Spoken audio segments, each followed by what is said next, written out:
Imagine this. You're living your everyday life. The sun is shining. Neighbors are laughing.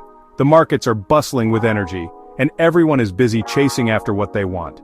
The world feels predictable, safe, and full of routines. People are making plans, sharing stories, and dreaming about tomorrow, never suspecting that everything could change in an instant. Now picture this. God leans in and whispers, "A storm is coming, get ready." It's a message that cuts through the noise, a warning that something big is about to happen.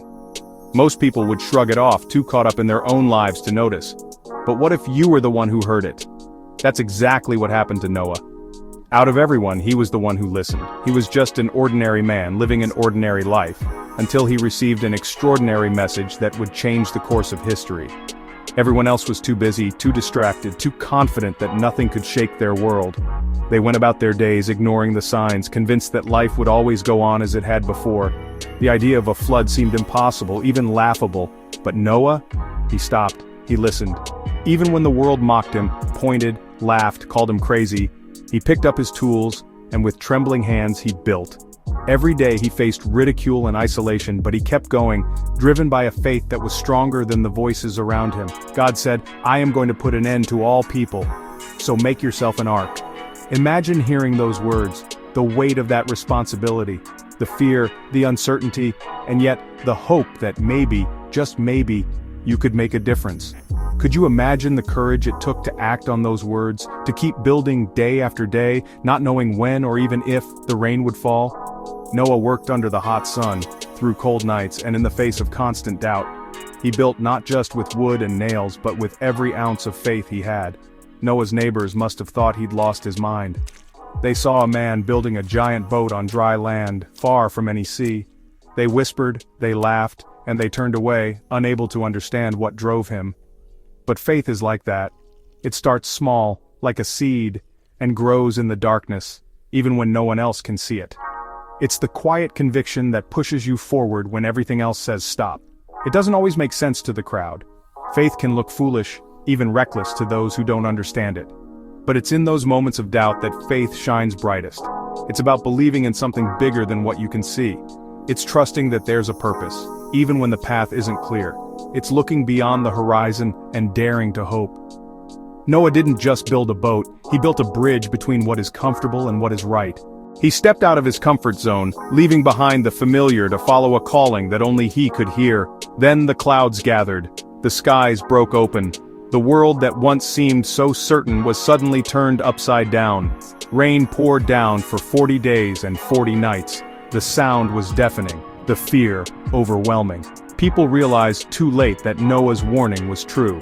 The waters rose and everything changed, just like God said. The world as they knew it was washed away, leaving only the ark afloat on the endless sea. And in the chaos, the only safe place was inside that ark. It was a shelter, a refuge, a symbol of hope in the midst of destruction.